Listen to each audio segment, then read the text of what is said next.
sentar. Vamos sentar. Deus abençoe você. Obrigado, Maurício. Bom ter você aqui com a gente. Irmãos, nós vamos a Filipenses capítulo 4, ler um texto com os irmãos que talvez seja um dos mais conhecidos da Bíblia Sagrada, não é? Nós cristãos amamos a Bíblia, mas, sobretudo, as promessas. Se você trouxer um texto na cabeça agora, você pode ver que é promessa. Os textos mais conhecidos da Bíblia Sagrada são promessas, fazem de nós alvo. São os que a gente mais decora, são os que a gente mais conhece, são os que andam na nossa cabeça, no nosso inconsciente, sempre promessas. E uma das promessas mais conhecidas da Bíblia Sagrada é Filipenses 4:13. O que está escrito lá em Filipenses 4:13? Diga comigo. Posso todas as coisas naquele que me fortalece. Vamos juntos? Essa versão que está aí é bem diferentona, né? A gente não conseguiu achar mais a minha, então, posso todas as coisas em Cristo. Não é essa versão, não tem Cristo nessa palavra mesmo. Então, posso todas as coisas naquele que me fortalece. Posso ouvir só as mulheres? Vamos juntos? Posso todas as coisas naquele que me fortalece. Agora só os varões, vamos mostrar para elas como é que se faz, varões? Vamos lá? Posso todas as coisas naquele que me fortalece. Agora para tremer os alicerces do templo, vamos lá? Posso todas as coisas naquele que me fortalece. Quem crê nisso, diga glória a Deus. Glória a Deus. Eu também creio. Só que nem sempre a gente interpreta esse texto como ele deve ser interpretado. Porque quando Paulo chega ao versículo 13, ele passou primeiro pelo 10, pelo 11 e pelo 12. Que também a maioria de vocês conhece. Ora, muito me regozijo no Senhor por ter finalmente renovado o vosso cuidado para comigo. Paulo está dizendo, que bom que vocês se preocuparam com o meu sustento, com o meu cuidado. Se vocês não aparecessem, eu estaria mal. Muito obrigado por vocês terem se lembrado de mim nos vossos afetos. E ele continua nesse versículo, do qual, na verdade, andáveis lembrados, mas vos faltava oportunidade. Aí ele diz no versículo 11, não digo isto por causa de necessidade, porque já aprendi a contentar-me com as circunstâncias em que me encontre. Aí ele começa a descrever que circunstâncias são essas, nas quais ele já se encontrou. Sei passar falta, e sei também ter abundância. Em toda maneira e em todas as coisas estou experimentado, tanto em ter fartura, como em passar fome, tanto em ter abundância, como em padecer necessidade. Esse texto, irmãos, ele é muito, muito grande. Porque entre o que Paulo fala no versículo 12, em todas as coisas estou experimentado. Então ele fala, todas as coisas que eu tenho narrado para vocês nesse texto, eu experimentei. Eu não ouvi falar, nem vejo como uma possibilidade futura. Não, eu experimentei. O que você experimentou, Paulo? Falta, eu passei falta. E aprendi a viver com faltas. O que você experimentou, Paulo? Abundância. Passei por tempos abundantes, maravilhosos. O que mais, Paulo? Em toda maneira, tanto em ter fartura. Mas eu tive muita fartura, tinha comida para muitos dias. Mas também, o que você experimentou, Paulo? Fome. Eu experimentei a abundância e padeci necessidade. E aí ele chega no versículo 13. Posso todas as coisas naquele que me fortalece. Então eu posso passar por falta, posso passar por fome, posso passar por necessidade. Porque ele me fortalece. Então ele está dizendo, ele me fortalece quando eu estou com fome. Ele me fortalece quando eu estou passando necessidade. Ele me fortalece quando eu estou passando por agruras, por adversidade.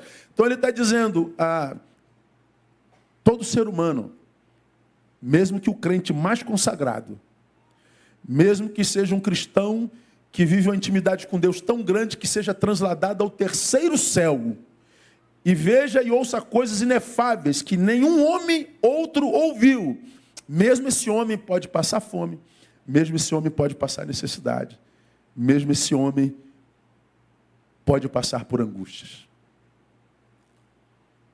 É isso que Paulo está falando na igreja de Éfeso. Então, quando a gente lê, posso todas as coisas naquele que me fortalece, eu estou dizendo que se ele me fortalece, ele me capacita para a dor, não me livra dela. Ele me sustenta mesmo com fome. Ele nem sempre mata a fome.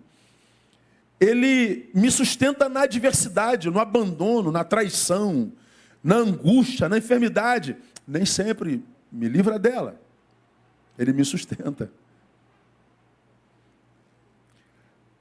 Quando a gente prega a palavra como a palavra deve ser pregada, se a gente não está bem formado na fé, nós somos quase que tentados a achar que é uma fé derrotista. Porque a gente ouve o tempo inteiro, e eu falo sobre isso aqui o tempo inteiro, a máxima do evangelicalismo nacional: pare de sofrer, pare de sofrer, pare de sofrer, pare de sofrer. Deus vai te dar, Deus vai te enriquecer, Deus vai te fazer, Deus vai te. Então nós vamos sendo discipulados com uma mensagem que é só vitória, vitória, vitória, vitória, vitória, vitória, vitória. E a gente incute isso na cabeça. Vitória, vitória, vitória, vitória. Quando chega a derrota, a gente é tomado por perplexidade. Ué, mas como assim? Não é só vitória, só alegria, só abundância, só fartura? Não, você passa fome, você passa necessidade, você é abandonado, você é traído. Ué, mas não me disseram isso? Pois é, porque não te ensinaram errado. E quando você é ensinado errado, você não somente passa por necessidade, você não somente passa por fome, você não somente passa por angústias e dor, mas, sobretudo, você se vê culpado por estar passando por tudo isso. Porque você imagina que passa por isso porque deve ter algum pecado na tua vida e muitas vezes você nem sabe qual é. Não, Paulo foi um homem que Deus usou para escrever 13 cartas na Bíblia Sagrada. Paulo foi um homem cujo lenço, a sombra curava. Paulo foi um homem que foi trasladado ao terceiro céu, esteve diante do Senhor. Paulo foi levantado apóstolos aos gentios. Paulo esteve diante de César. Paulo é o cara da Bíblia Sagrada. E é o Paulo que diz: eu passei necessidade, eu passei fome, eu passei por angústia. E você sabe que esse Paulo, inclusive, morreu preso e decapitado. Bom, se o crente não é espiritual, é materialista, ele diz: então, do que vale servir a Deus se eu corro o risco de morrer decapitado? Pois é, essa é uma visão materialista. É o sujeito que se relaciona com Deus pensando em si e não no reino de Deus. Ele é o sujeito que se relaciona com Deus pensando nas coisas da terra, não nas coisas vindouras. Ele pensa no terreno e não no eterno. É o crente materialista que quer ser o alvo da bênção, não o canal dela. Que quer ser alvo da graça do reino e não um sinal do reino da graça onde quer que esteja. Na abundância ou na fome. Hoje nós vivemos um evangelho muito humanizado, muito terreno, muito materialista. E aí o que acontece? Esse evangelho não nos capacita para a diversidade do dia a dia. Esse evangelho materialista gera apóstatas, gente que abandona o Senhor, que abandona a igreja, que abandona a comunhão, abandona talento, abandona dom. É essa geração que está aí, que perdeu a graça de viver a bênção da longevidade, a bênção da permanência. Sempre aborrecido com A, aborrecido com B, aborrecido com C, aborrecido com D, aborrecido com Z. Mas não para em lugar nenhum, porque se tiver um aborrecimento, ele muda de lugar. Aí não cria raízes. E quem não cria raízes não pode crescer a ponto de se tornar uma árvore frondosa que produza frutos. Porque se você cresce para cima, mas não cresce para baixo, cresce para cair. para ser interrompido, para ser paralisado, para ser frustrado. Então, quando a gente lê posso todas as coisas, é todas as coisas mesmo. Eu posso fazer um planejamento tremendo, maravilhoso, e chegar lá e ter a mais gloriosa vitória, mas também eu posso chegar lá e ter a mais vergonhosa derrota. E qual o problema, Neil? Nenhum, eu sei que ele está me sustentando. Portanto, nenhuma derrota me paralisa. Nenhuma adversidade me paralisa. Nenhuma angústia me paralisa. Nada põe fim na história que ele escreveu para mim. Diferente, quando a gente longe dele passa por adversidade. Quanta gente a gente conhece que já esteve no altar que hoje está longe.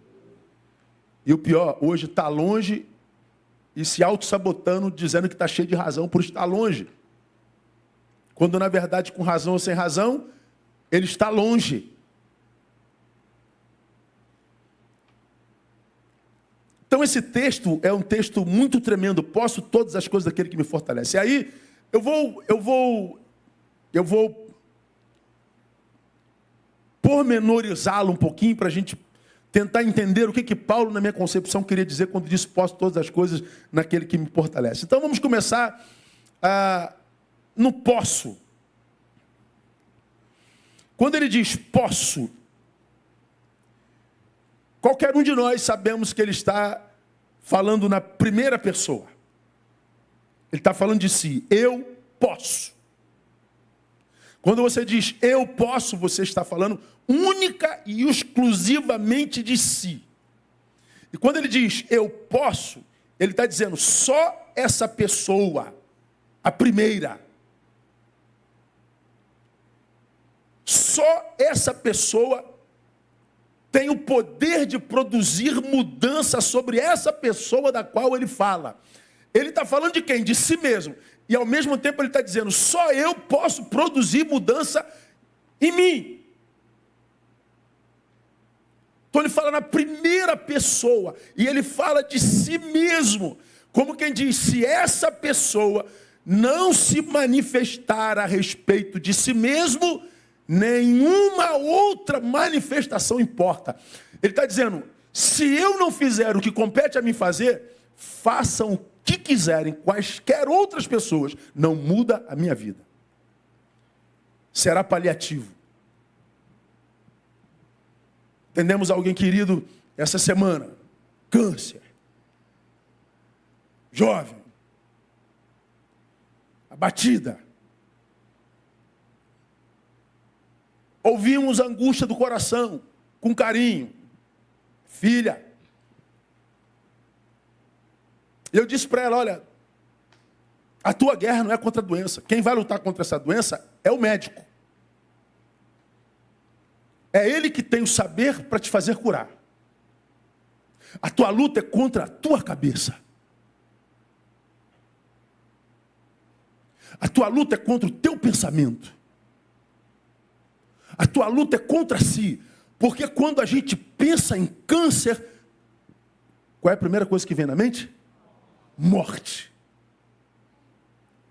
Só que o câncer, eu disse a ela, é um diagnóstico, não é um destino. Porque eu e você conhecemos muita gente que já foi acometido de câncer e foi curado do câncer, amém ou não?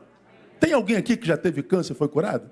1, 2, 3, e um monte de gente, 4, 5, um monte de gente. Portanto, o câncer não é sinônimo de morte. É um diagnóstico. Só que a nossa cabeça, de posse desse diagnóstico, nos transporta para o velório. Lá do velório nós imaginamos como será minha filha, como será meu marido, como será minha esposa, como serão minhas crianças, como será... Mas peraí, você não morreu. Você está vivo. Você pode passar por isso. Eu estou falando do verbo poder, mas tem o verbo passar. Então, você entrou nisso, mas vai passar por isso, porque você pode. A sua luta é contra a sua cabeça, a sua luta é contra si mesmo. Compartilhei com ela a experiência, estávamos aqui, terminando o culto, e chega um outro jovem desesperado. Desesperado, transtornado, transtornado.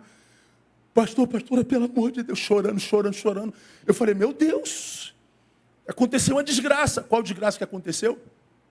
Minha mãe está com câncer, descobrimos ontem. E ele chorava. E ele não parava de chorar. Chegou uma hora que eu falei assim, tua mãe morreu? Não, pastor, está com câncer, mas você está chorando como se ela tivesse morrido, como se ela tivesse sido enterrada.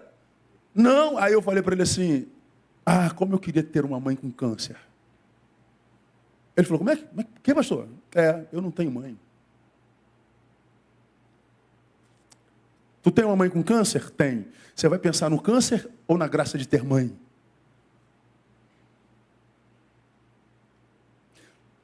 O choro foi estancado na hora. Como que o choro é estancado na hora? É porque a gente trabalha aqui, ó. É aqui que tudo acontece. A mesma doença que mata um, o mesmo problema que mata um, a mesma adversidade que mata um, faz o outro crescer. Visitei anos atrás uma irmã de nossa igreja no hospital com a mesma doença. E ela estava no INCA 4. É para onde se vai para morrer. E todos nós, quando vamos visitar um enfermo, a gente diz, vamos lá dar uma força, vamos orar, vamos liberar uma palavra de vitória. Bom, como essa irmã era tão cheia de Deus, quando a gente chega lá, a gente encontra uma pessoa cantando infeliz. Ao invés de nós a abençoarmos, ela nos abençoa. Eu perguntei, a senhora está bem mesmo, irmão? Estou bem, pastor. Ela tinha plena consciência da sua condição. Mas ela disse uma frase que eu já falei aqui, nunca mais me esqueci, pastor, eu tenho uma doença, mas a doença não me tem. Não me teve nem um dia, desses anos todos, enquanto lutei contra essa doença. A cabeça é aqui que acontecem todas as guerras. Quando Paulo diz, posso todas as coisas, ele está dizendo, se esse a respeito de quem ele se refere, que é ele mesmo que ele fala. Se ele não se manifestar, pode se manifestar quem quiser, irmão. Vai ser paliativo. Se eu não trabalhar minha cabeça, você pode lançar sobre mim toda a palavra de graça, toda a palavra de glória. Você pode orar por mim, você pode fazer o que você quiser. Não será suficiente. Eu preciso. Isso se chama fé em si mesmo. É a prática pessoal daquilo que diz crer. Posso, isso é fé em si mesmo. Quando eu digo naquele que me fortalece, é fé em Deus.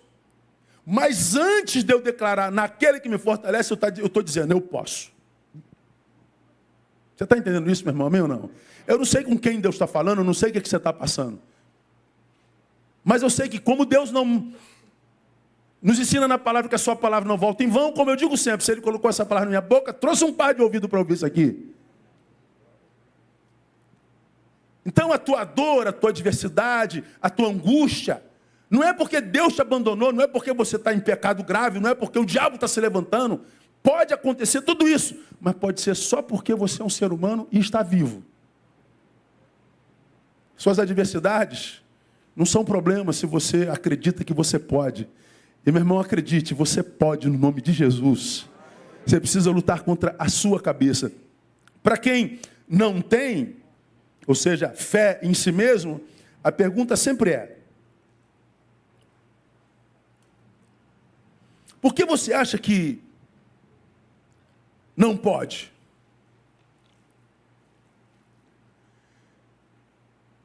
É o que eu pergunto para quem não tem fé. Por que você acha que não pode? Qual a base que te faz ter tão pouca fé em si mesmo? O que te fizeram, o que te fizeram perder a fé em si mesmo? O que te fizeram desacreditar na sua competência, na sua capacidade? Bom, geralmente a gente ouve, meus pais, Ah, é porque eu sou pobre demais. Ah, eu fui abusado. Ah, foi fulano, foi Beltrano. Toda vez que nós encontramos com alguém que está vivendo um presente não desejado, quase sempre, nós vamos falar com esse alguém, ele vai achar nesse presente indesejado uma desculpa lá no passado. E é por aí que os profissionais de humanas trabalhamos. Quase sempre, nossas posturas no presente têm a ver com os nossos traumas passados. E é verdade, e é claro que o passado tem influência no presente. Mas pense comigo, por que só as coisas ruins produzem traumas na gente? Por que só as coisas ruins influenciam o nosso presente? Ah tá, teu pai disse que você não presta, que você não vale nada. Ok. Fiquei traumatizado e não consigo realizar nada. Mas por que você não pega a palavra da tua mãe que disse assim, eu te amo, meu filho, você é muito precioso para mim e para Deus? Por que sempre a coisa ruim que a gente guarda? Por que a gente não pode ter trauma positivo? Que aí eu não sei se o nome seria trauma. Aí a gente pensa, eu fui abusado no passado. Ok, é uma boa razão para que você tenha dificuldade para. Mas há muita gente que foi abusado no passado e não tem dificuldade para. Ah, meus pais me abandonaram, por isso que eu tenho dificuldade para. Mas tem muita gente que foi abandonada pelos pais e não tem dificuldade para. Tem um monte de gente que viveu experiências negativas, terríveis no passado, cujo passado teve influência completamente diferente no presente. E por que isso é uma realidade? Por causa disso aqui, irmão, a cabeça. A gente não pode porque não disseram que a gente não podia. A gente não pode porque a gente acreditou que a gente não pode. A gente não consegue porque nos marcaram lá atrás. A gente não pode porque nós acreditamos que as marcas que nos fizeram lá atrás nos impossibilitaram. Mas se você começar a mudar, irmãos, a forma de se auto-enxergar, a forma de se posturar diante da vida, se você voltar a acreditar que você não é o que os outros fizeram com você, você é maior do que um feito, você é uma história. Você não é um resumo de um dia de abuso. Você é a construção de muitos dias e anos de superação na presença do Senhor. Você é o conjunto da obra. Você não é aquele dia que te machucaram. Então, quando a gente diz posso todas as coisas, tem muita gente que não acredita nesse texto porque eles não podem quase nada. E aí dizem que é a palavra de Deus que não é verdadeira, que é Deus que não abençoa. Não, tudo começa aqui, irmão. Aqui, ó. Você pode. Diga, eu posso. Acredita nisso. Mas, pastor, eu fui lá, tentei, muitas vezes não consegui. Tenta novamente. Se ainda pulsa no teu peito, se o teu coração ainda pulsa, se você ainda tem desejo, se aquilo ainda te chama, se aquilo não morreu dentro de você enquanto sonho, desejo, projeto, vai lá com uma nova postura. Vai lá com uma nova visão a respeito de si mesmo. E você vai ver que Deus pode te dar vitória por causa da tua postura. Quantas pessoas você não conhece que passam pelo mesmo problema que você e deram certo? Você vai dar certo também. A segunda coisa desse versículo, são 3 coisinhas só.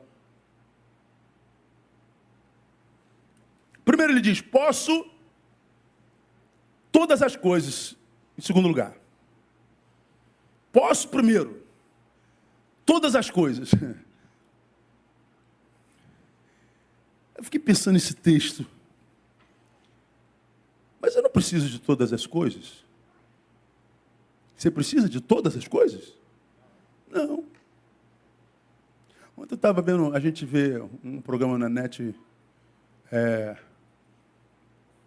um programa de veterinários do Alasca.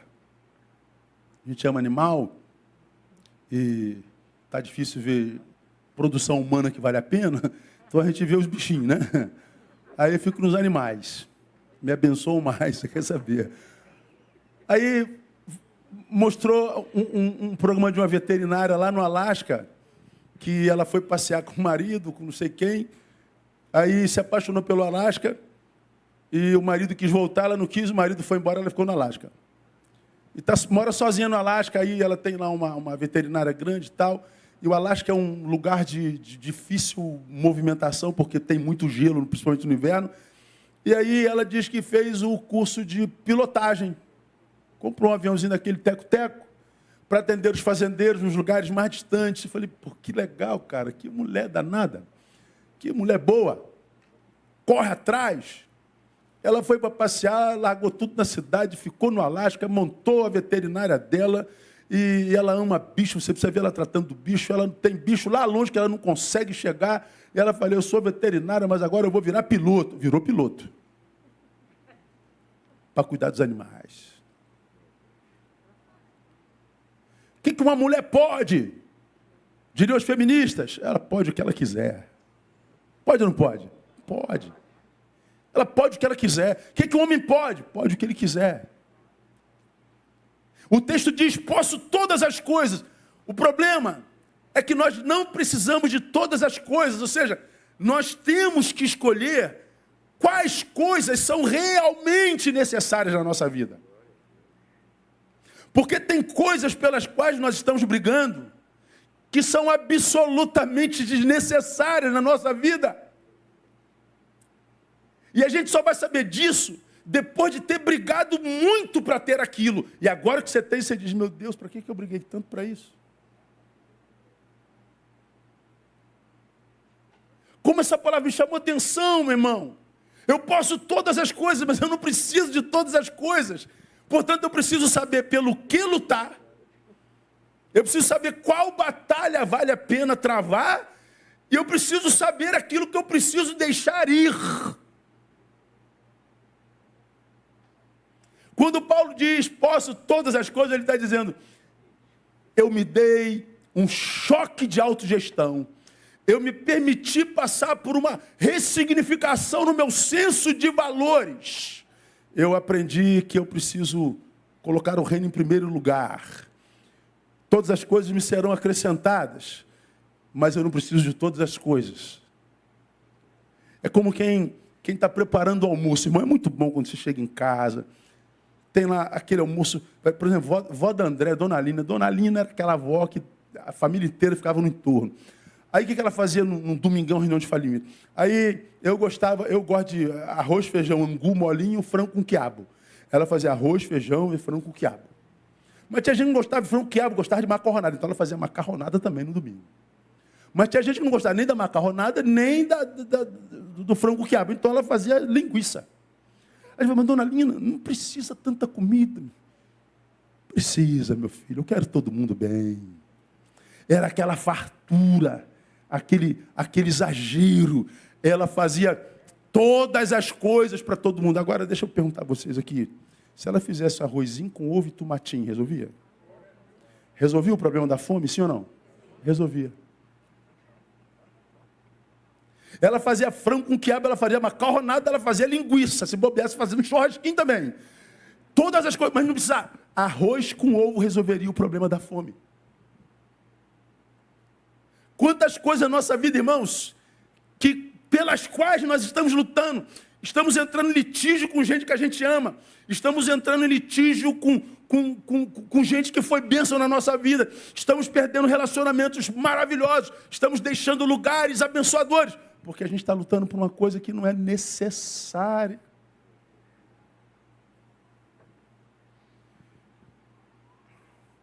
O texto alude à necessidade de se amadurecer para saber o que de fato se quer e precisa na vida. Então, antes de eu correr atrás das coisas, eu preciso decidir o que eu quero.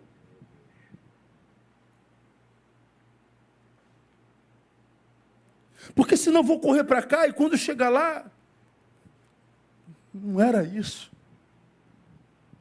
Aí tu corre para cá, não era isso. Você já perdeu 2, 3 anos Então você precisa saber o que você quer. Você precisa saber de fato o que é valor no teu coração. Você precisa saber para onde tirar, para que você saiba contra quais adversários você vai ter que lutar, para que você não entre em peleja que não precisava ter sido lutada, batalhas que não precisavam ter sido guerreadas. A gente precisa saber o que a gente quer, a gente precisa amadurecer, para que a gente possa saber o destino pelo qual lutar. Isso para não sair por aí atirando para todos os lados, né? Porque sair atirando para todos os lados, irmãos, é perder muito tempo precioso na vida. Ou seja, há muita gente que é trabalhadora, irmão, mas é trabalhadora mesmo, aquele pessoal que não tem medo de trabalho, que acorda cedo, dorme tarde, indiscutivelmente trabalhadora, mas nunca chega lá. Nunca se vê realizado. Nunca se vê pleno. Vagabundo. Não, não é vagabundo, não. Chame de tudo. De vagabundo não dá. É trabalhador, é guerreiro, é guerreira, é trabalhadora. Não tem medo do trabalho, não tem medo do calo na mão, não tem medo de nada. Mas por que então não está realizado, pastor? Porque atira para todos os lados.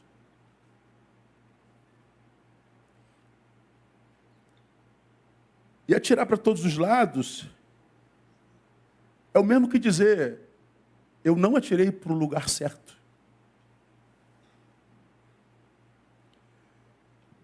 Já disse aqui desse púlpito que quem não sabe o que procura, não valoriza quando encontra. Você não sabe o que está procurando. Então, seja lá o que chega na sua mão, você não vai valorizar. E às vezes, aquilo que você mais precisa na vida, aquilo que é a razão da tua existência, você não valoriza, perde. Mas só vai saber que era a razão da tua vida lá na frente, depois que amadureceu. E às vezes é tarde demais. Irmão, como eu me encontro com gente arrependida, né? Mas como eu encontro? E eu já me encontrei mais, porque hoje nós temos número maior de arrependidos, mas o ego hoje é maior também e ele não admite o arrependimento. Ele é arrependido e enrustido.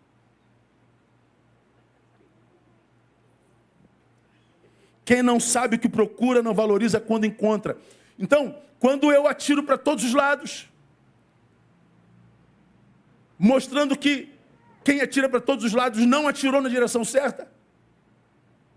Não, pastor, se eu atiro para todos os lados, pode ser que num desses lados ele acerte, né? Aí é jogar com a sorte. Nós já aprendemos que quem lida com a sorte, geralmente se encontra com azar. É por isso que o jogo da loteria e tudo mais é jogo de azar. Todo mundo querendo ficar milionário, e um fica, e os outros 170 milhões de pessoas? Perde. Teve azar. Então, é o jogo de azar, não é o jogo da sorte. Atira para todo lado, um vai dar certo. Não, você está dando com azar. Deus não trabalha com sorte e azar. Deus é o Senhor do destino. E quando você nasceu, Deus já tinha um destino traçado para você. E só vai entender que destino é esse quando você amadurecer a intimidade com Ele. E quando você amadurecer a intimidade com Ele, você não vai dar mais tiro ao léu. Você não vai mudar de destino, porque alguém disse que você é aquilo, que você é aquilo, que você tinha que fazer isso, que você tinha que fazer aquilo. Você não vai ser a produção do palpite alheio. Ainda mais num tempo desse que vivem pitacando sobre a nossa vida. Vivem se metendo na sua vida. Se você é maduro, sabe o que é, ignora.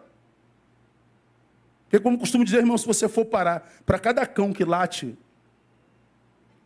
no caminho, você não anda. Agora, se eu não sei, porque não amadureci, para saber o que me é necessário, uma vez que eu sei que eu não preciso de todas as coisas, a gente vai ver produzida alguns tipos de gente. Primeiro, gente frustrada. Por que gente frustrada, pastor? Porque é gente que trabalhou, mas nunca encontraram, porque não sabiam o que estava procurando. Então não encontra nunca, frustrada. Ou nunca encontraram porque não souberam o que queriam e, portanto, não sabia onde procurar. Frustrada também. Logo, é gente que não encontraram o que queriam porque não sabiam o que queriam. É também gente que não se encontrou.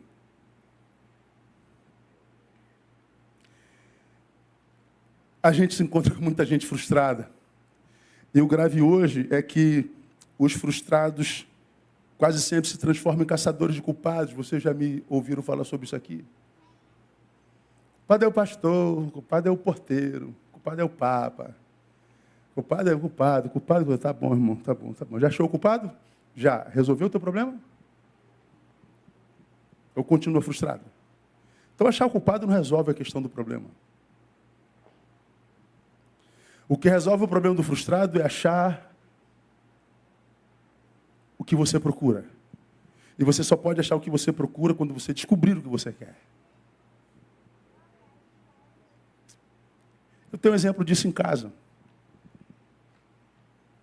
Minha mulher vai brigar comigo, mas eu vou pagar o pato.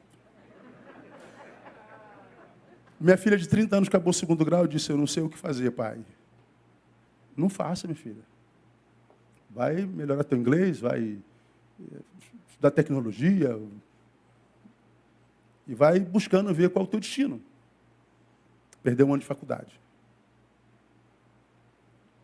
No 2º ano, inconformada, porque ainda não sabia o que fazer.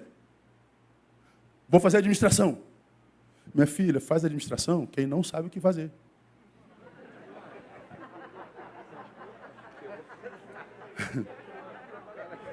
Porque ninguém que faz administração trabalha com administração. Faz salgadinho. Né?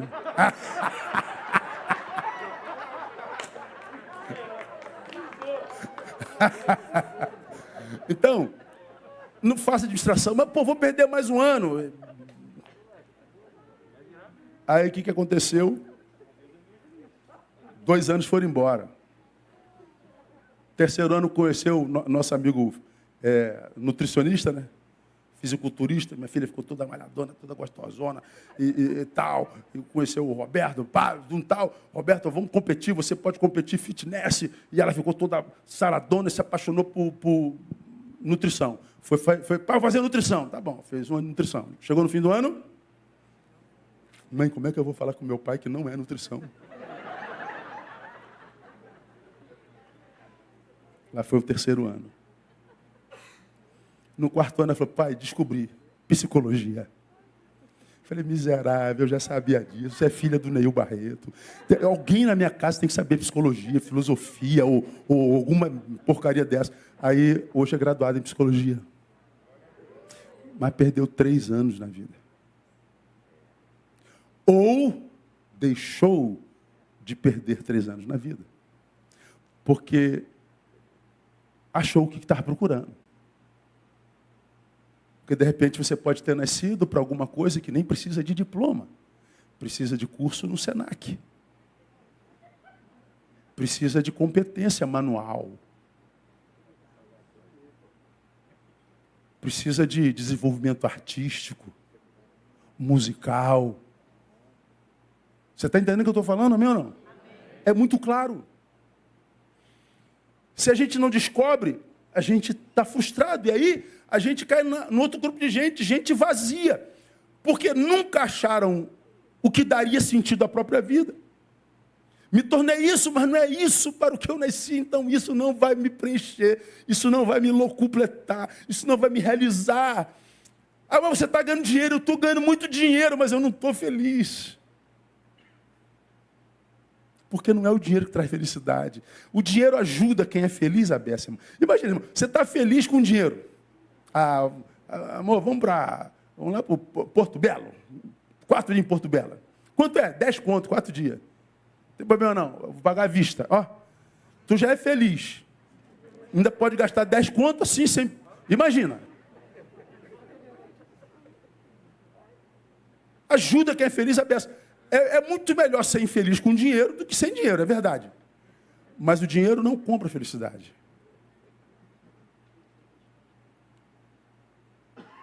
Há muita gente que tem muito dinheiro é infeliz, há muita gente que tem pouco dinheiro é felicíssimo.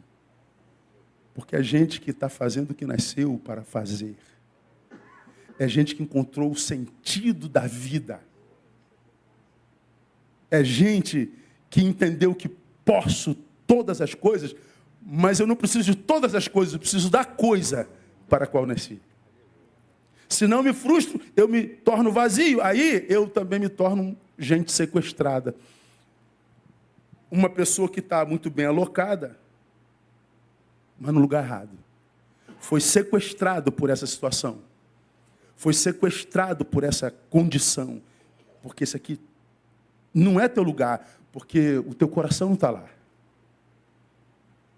A Bíblia diz que onde tiver o nosso coração, ali estará o nosso tesouro. Onde estiver o nosso coração. Bota um videozinho aí, painel, que eu botei para a gente compartilhar com vocês. 4 minutos. Dá uma olhada nesse vídeo aí. Eu falei sobre ele na semana retrasada, que diz que nós seremos julgados não pelos nossos acertos e erros, mas nós seremos julgados pelo que fizemos com o nosso dom. Será que a gente vai conseguir, não? Vamos cantar um corinho. Foi. Question. What are you called to do? I ask that question because we won't be judged according to what we did in life, but rather what we were called to do in life. Imagine with me standing before the throne of God and a scenario like this occurred. Question. What are you called to do?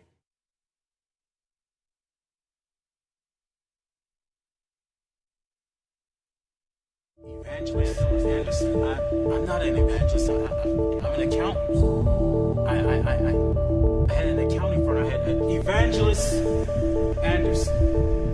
Where are the 347,566 souls I called you to impact in Asia, son? Where are they? I'm an accountant. I had an accounting firm. I help churches. I help ministries with their finances, son. Where are the 347,566 souls in Asia I called you to impact? Son, where are they? As you sought me, as you sought my face, I would have revealed this to you. And everything in regards to that man's calling was burned up before the judgment seat of Christ. Accountant Jones, step forward and give an account of your stewardship.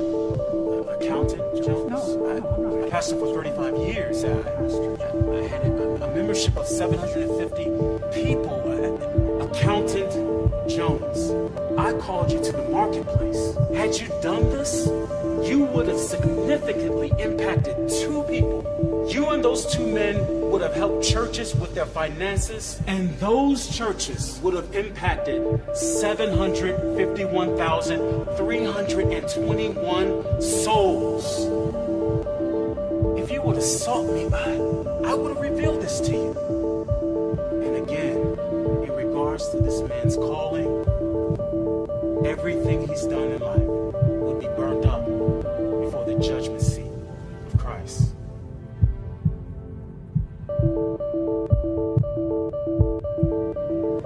Sister Smith, come forth and give an account of your stewardship.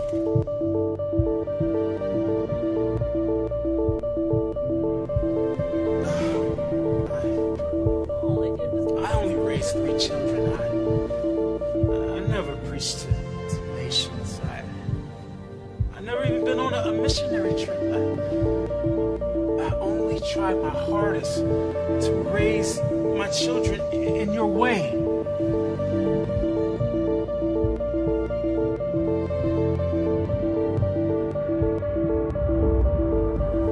Sister Smith, I never called you to preach to nations. I never called you to go to other countries on missionary trips. I called you to raise 3 children. And let me show you the 1,500,000 79,541 souls. Those 3 children impacted. You sought me and you heard my voice. You were obedient to my call. Well done, my good and faithful servant. Enter into the joy of your Lord.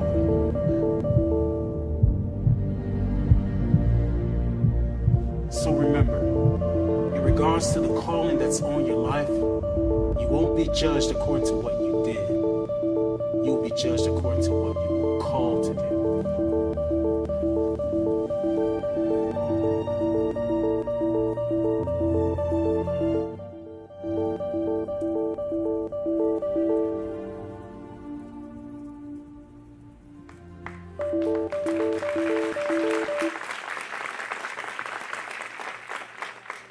Não é sério um negócio desse?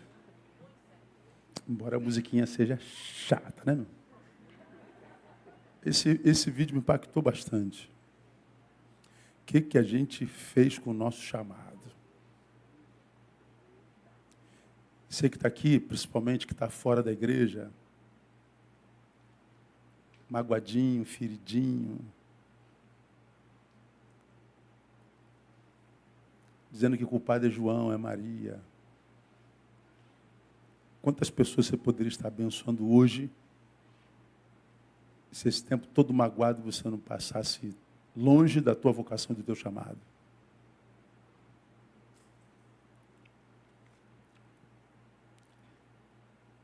Posso todas as coisas, mas eu não preciso de todas as coisas.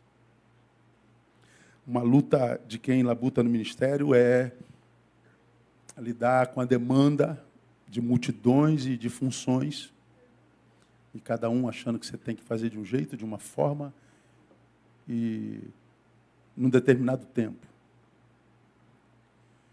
Se você é ministro, não aprende a dizer não, sem se preocupar com o que pensam ou sentem de você, você não dá conta do ministério. Por causa da projeção, principalmente dos que não estão atendendo ao seu chamado. E se tornam carrascos dos que estão tentando cumprir o seu. Qual é o teu chamado, meu irmão? Vamos terminar? Posso todas as coisas naquele que me fortalece. Terminei. O que quer dizer isso para mim? Paulo está dizendo primeiro, naquele que me fortalece, porque minha força nunca será suficiente. Se eu depender da minha força, da minha vontade, do meu talento, da minha inteligência, da minha competência, eu vou ficar pelo caminho. Porque nós somos absurdamente voláteis, volúveis. Uma hora a gente está apaixonada por Deus e pelo chamado. Outra hora a gente está querendo sumir disso e enfiar o pé na jaca. Tem vezes que você está transbordante de amor pelas almas. Chega um tempo que você quer que as almas se ferrem. Tem um tempo que você quer conhecer a Bíblia toda e saber tudo de cor e de cabeça. Chega uma hora que você nem olha para a Bíblia por meses. Uma hora você ama aquela pessoa e se olharem para ela de cara feia, você já pega quem olhou de cara feia. E chega uma hora que você perde a paixão, vira inimigo. Nós somos voláteis, volúveis, inconstantes. Eu não posso confiar no meu talento. Eu não posso confiar na minha competência. Eu não posso ser totalmente dependente dos meus afetos. Eu preciso estar naquele que me fortalece. Precisarei, portanto, muitas vezes, de uma força sobrenatural. É isso que Paulo está dizendo. Segundo e por último, naquele que me fortalece, porque é que muitas vezes, em mim, o que eu acharei será um sabotador mesmo. Irmãos, me perguntam onde eu vou. Pastor, você já teve vontade de desistir? Muitas vezes.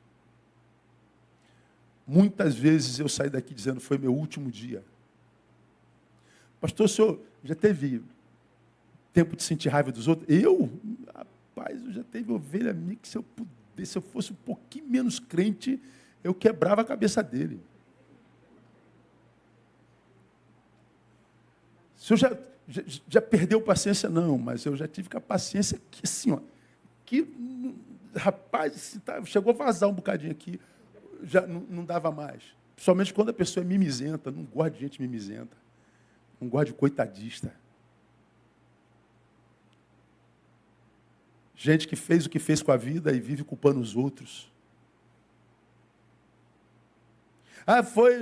Foi o Tiago. Cara, só fingi que o Tiago não existe. Esquece o Tiago. Cuida da tua vida. Mas o pastor, a pastora, o homem da câmera. Esquece o pastor, finge que ele não existe. Finge que a pastora não existe. Finge que o cara da câmera não existe. Finge que o tecladista não existe. Cuida da tua vida. Agora, por que nós vivemos esse tempo de projeções? Ele é o culpado, ele é o culpado. É porque a gente ainda não amadureceu para dizer, fui eu. Por isso que Paulo começa o texto dizendo, posso. Primeira pessoa.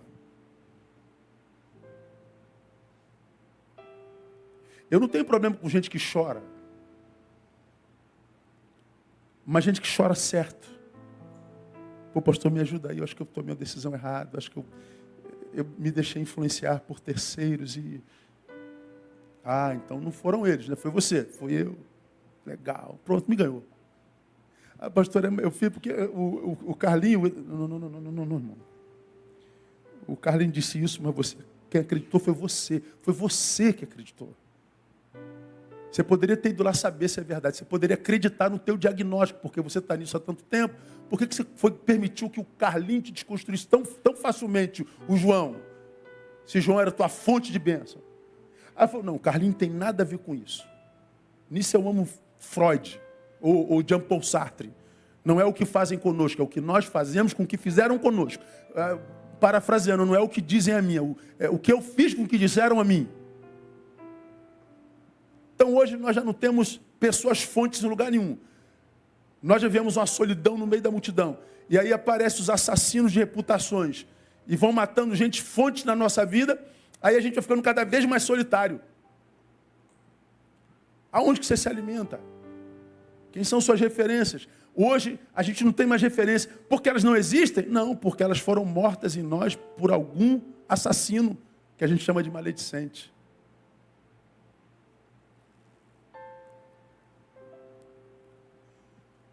Muitas vezes em mim, o que eu acharei será um sabotador. Isto é, sem Deus, o que me sobra é um incrédulo.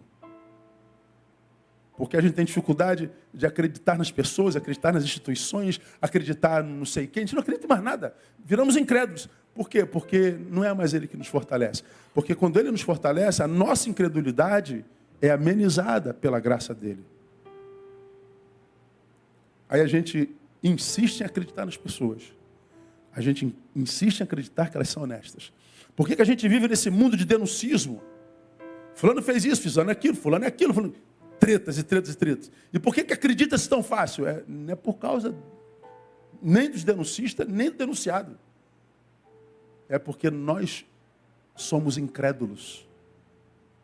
Não acreditamos mais na bondade, na santidade, na verdade, na ajuda sem segundas intenções. Não acreditamos na amizade entre um homem e uma mulher. Nós não acreditamos em porcaria nenhuma. Nós somos um bando de incrédulos. Assim, Ele não pode nos fortalecer. Isso é Bíblia, purinha. Então, se essa palavra é contigo, que você saia daqui nessa hora dizendo, Deus, me ajuda a restaurar a fé em mim mesmo, para que eu possa dizer, eu posso. Pai, me ajuda a crescer, a ponto de acreditar que eu posso todas as coisas, mas que eu só lute por aquelas que eu precise. Para que eu não perca tempo na vida. para que eu não entre em guerras que eu não preciso travar, para que eu não perca gente amada e preciosa. E Pai, por último, me ajuda a entender que é em Ti que me fortalece, porque se o Senhor não me fortalecer, o que sobra em mim é um incrédulo. O que sobra em mim é um mimizento, o que sobra em mim é um maledicente, o que sobra em mim é um crítico, o que sobra em mim é o resultado do processo que eu falei da desconstrução domingo passado. Crente crítico, cético cínico. Vira um cínico. Porque, cara, se o sujeito não é cínico, ele não abre a boca para falar mal de ninguém, não. Você não concorda? Cala a boca, você não tem nada a ver com isso. Não gostou da publicação? Vai para outra. Mas não, a gente fica se maculando e maculando, a gente fica se ferindo e ferindo. A gente não consegue mais. Por que a gente não consegue? Porque a gente é cínico.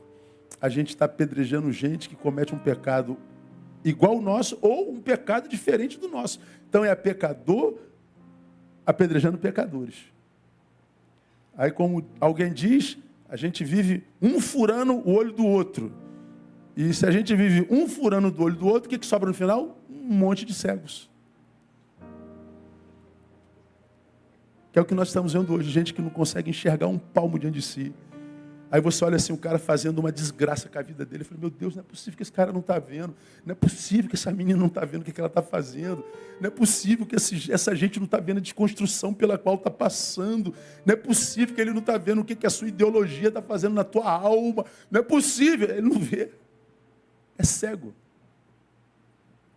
E sobre isso há uma palavra muito clara na Bíblia, né?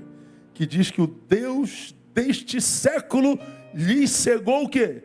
O entendimento, ou seja, vê, mas não discerne. Vê, mas não entende. Cegou não foi os olhos, foi o entendimento. E aí você tem que explicar o óbvio ululante. E muitas vezes nem o óbvio adianta explicar. Porque ele já está completamente desconstruído e cego. Deus abençoe você, meu irmão, minha irmã. Que Deus te dê a graça de sair daqui fazendo uma autoanálise. Que Deus te dê a graça de poder viver a experiência de Paulo. Eu posso. Irmão, você pode. Porque Ele te fortalece.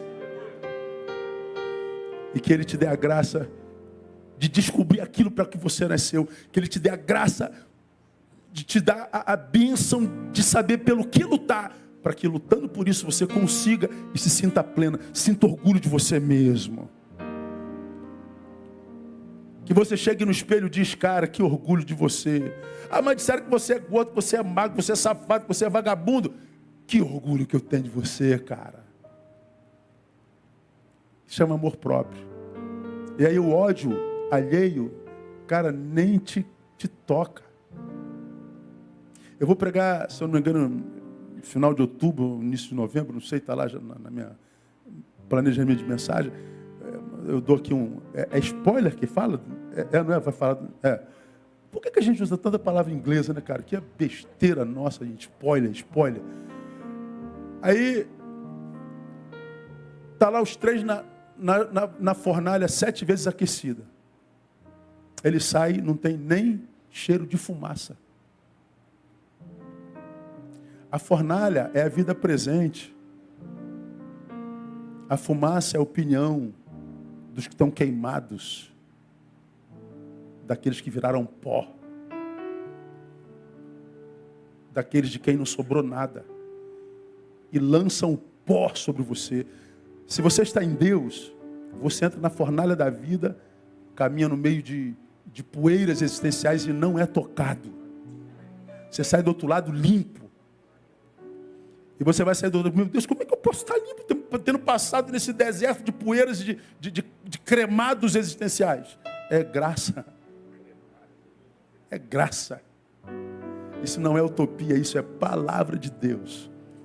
Então, não aceita menos que isso não.